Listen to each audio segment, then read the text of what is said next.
student. Hope you will be fine. You are enjoying at your home and you are doing practice maths daily.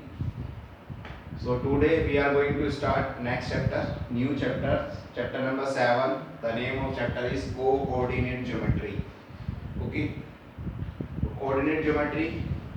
In previous class, 9th class, you have read about the axis, okay, and quadrant. So firstly we will discuss upon this one, this x o x dash, this is called abscissa, okay, and this y o y dash, तो ये y coordinate है पूरा, इसको कहते हैं coordinate also, okay. जब x o x dash और y o y dash एक दूसरे को इंटरसेक्ट करते हैं तो किस पॉइंट पे इंटरसेक्ट करते हैं? ओरिजिन पे इंटरसेक्ट करते हैं। उस पॉइंट का नाम है ओरिजिन, जिसके कोऑर्डिनेट क्या होते हैं? 0, 0। क्लियर?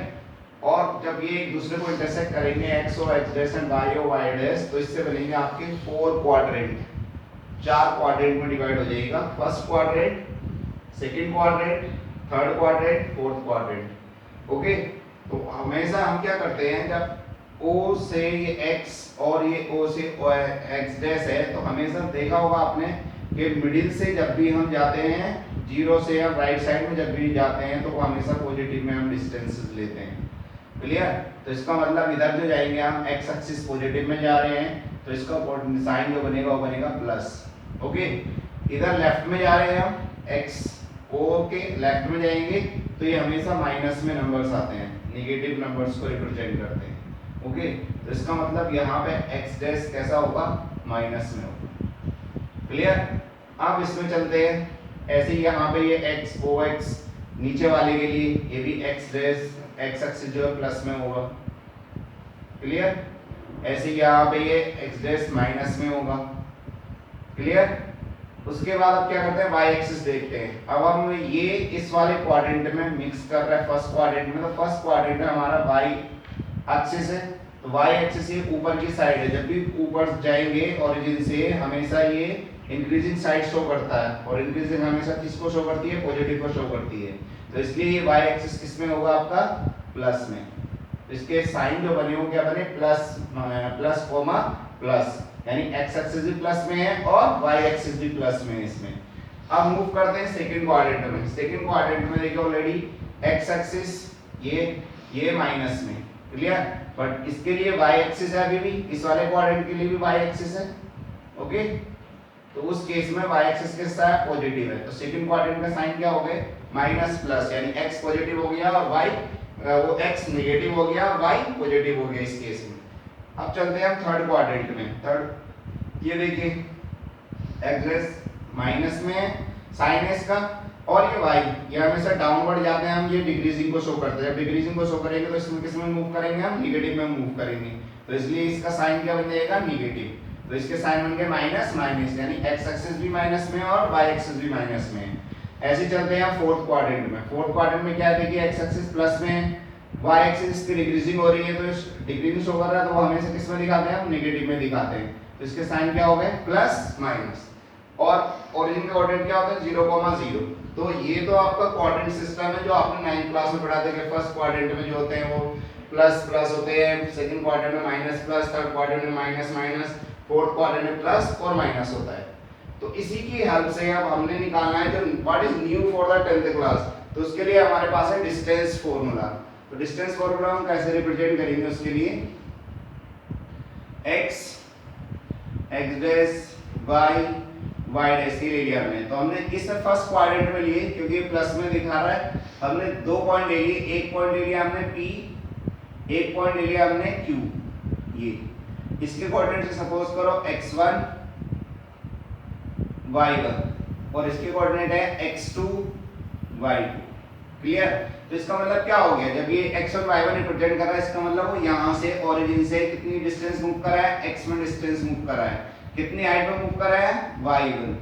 ये तो ये तो रिप्रेजेंट कर रहा है आपका यहाँ से यहाँ तक x1 ऐसे, और यहाँ से यहाँ तक क्या है? ये y1। उसके बाद हम चले मूव करें यहाँ पे, तो अब ये O से कितने डिस्टेंस पे जा रहे हैं हम? ये x2 डिस्टेंस पर है हम यहाँ पे। कितने डिस्टेंस पर है? x2 डिस्टेंस पर। तो ये बन जाएगा हमारा x2 पूरा यहाँ से यहाँ तक ओरिजिन से, और ये का कितना जा रहा है y2, तो ये हो गया y2 आपका यहाँ से यहाँ तक। तो हमें तो चाहिए डिस्टेंस ही वो PQ की डिस्टेंस चाहिए, ये कितनी आएगी, PQ कितनी होगी। तो PQ निकालने के लिए हम क्या करेंगे, यहाँ से यहाँ तक ये x1 है, ठीक है, तो ये कितनी बन जाएगी x2 माइनस x1, जितनी ये x2 माइनस x1 उतनी ये बनेगी x2 माइनस x1। क्लियर, इसका नाम लिख दो कुछ भी, r ले लो, ठीक है। अब देखिए कितना पोर्शन तो है y1 और ये टोटल पोर्शन है y2, तो इस y2 में से अगर हम ये y1 सब्सट्रैक्ट कर दें इतना पोर्शन, तो ये कितना बचेगा y2 माइनस y1 बचेगा, कितना बचेगा y2 माइनस y1। उस केस में अब हम क्या लगा सकते हैं, ये बन रहा है आपका राइट एंगल ट्रायंगल, कौन सा ट्रायंगल बन रहा है, राइट एंगल ट्रायंगल PQR। तो यहां लिख सकते हैं in right triangle PQR, clear, या PRQ, एंगल को हमेशा बीच में लेते हैं, तो PRQ हमने ये लिया, तो उसमें लगाया हमने पाइथागोरस थ्योरम, लिखा बाय पाइथागोरस थ्योरम।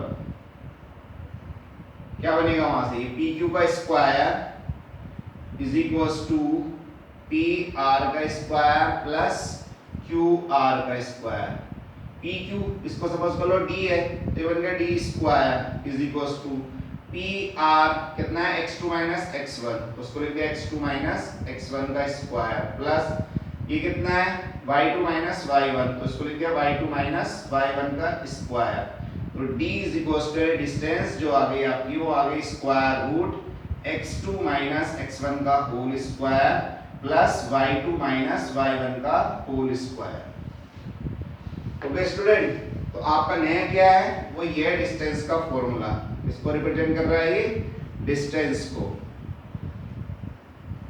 ठीक है, जो हमने निकाली PQ। ये इस तरीके से आप फाइंड आउट करेंगे, तो ये मास्टर फॉर्मूला है इसका डिस्टेंस निकालने का। तो ये याद करेंगे आप, d equals to square root x2 minus x1 का whole square y2 minus y1 का होल स्क्वायर। आया कैसे, हमने आपको रिप्रेजेंट करके दिखा दिया किस तरीके से फाइंड आउट करना है। ओके, उसके बाद अगर आपसे पूछा जाए ओरिजिन से डिस्टेंस बताओ, ठीक है, किसी पॉइंट की, तो ओरिजिन से डिस्टेंस बताने के लिए आपको क्या करना पड़ेगा, अगर सपोज करो एक पॉइंट P है, एक पॉइंट P है जिसके कोऑर्डिनेट है आपके पास x1 y1, और एक पॉइंट है आपका ओरिजिन O, तो ये 0, 0, आपसे पूछ रहा है OP निकालो, ये तो कैसे निकालेंगे, स्क्वायर रूट x2 माइनस ये बन जाएगा x1 y1 है, तो ये हो गया x2 y2। तो x2 कितना है, पहले फॉर्मूला लिखो, x2 माइनस x1 का whole square plus y2 minus y1 का होल स्क्वायर है। तो इसमें क्या बन गया आपका, ये बन जाएगा x2 0 माइनस x1 कितना है x1 उसका स्क्वायर प्लस y2 कितना है 0, y1 रहेगा उसका स्क्वायर। सॉल्व किया इसको, तो OP निकल के कितना आ गया हमारे पास, स्क्वायर रूट x1 का स्क्वायर प्लस y1 का स्क्वायर। ये आ गया ओरिजिन से डिस्टेंस। कहां से आ गई, ओरिजिन से डिस्टेंस, डिस्टेंस यहां लिख देंगे distance from origin, distance from origin. तो स्टूडेंट इस तरीके से आप डिस्टेंस फाइंड कर सकते हैं। तो कोई सा भी आप कोऑर्डिनेट आ सकता है, उसके हिसाब से आप डिस्टेंस का ही फॉर्मूला अप्लाई करके क्वेश्चंस निकालेंगे। एग्जांपल ले लेते हैं, सपोज करो आपके पास दो पॉइंट है, यहाँ पे एक पॉइंट है P, उसके कोऑर्डिनेट है 2, 4, एक कोऑर्डिनेट आपके पास Q, उसके कोऑर्डिनेट है 3, -2। ये आपसे पूछ रहा है PQ फाइंड आउट करिए, क्या करना है, PQ फाइंड आउट करिए। तो उसके लिए कैसे फाइंड आउट करेंगे, ये आपका x1 y1 और ये x2 y2, इसको रिप्रेजेंट करेगा। तो सीधे आपने PQ यानी D is equals to square root, formula लगाया x2 माइनस x1 का whole square plus y2 minus y1 का होल स्क्वायर, इस तरीके से। तो क्या बनेगा, स्क्वायर रूट x2 कितना है 3, x1 कितना है 2, तो 3 - 2 का square plus y2 how much -2 minus y1 कितना है 4, ये लगा दिया उसका स्क्वायर। अब आपके पास बचा क्या, 3 में से 2 गया 1, तो 1 का स्क्वायर प्लस ये हो गया -6 का स्क्वायर, कितना बन गया स्क्वायर रूट 1 प्लस 36, कितना आ गया √37 यूनिट। इस तरीके से आप फाइंड आउट कर लेंगे डिस्टेंस, किसी दो पॉइंट की डिस्टेंस इस तरीके से आप फाइंड आउट कर सकते हैं। तो एक एग्जांपल भी मैंने बता दिया, डिस्टेंस फॉर्मूला आपको बता दिए, तो आप इसको करेंगे। Okay student.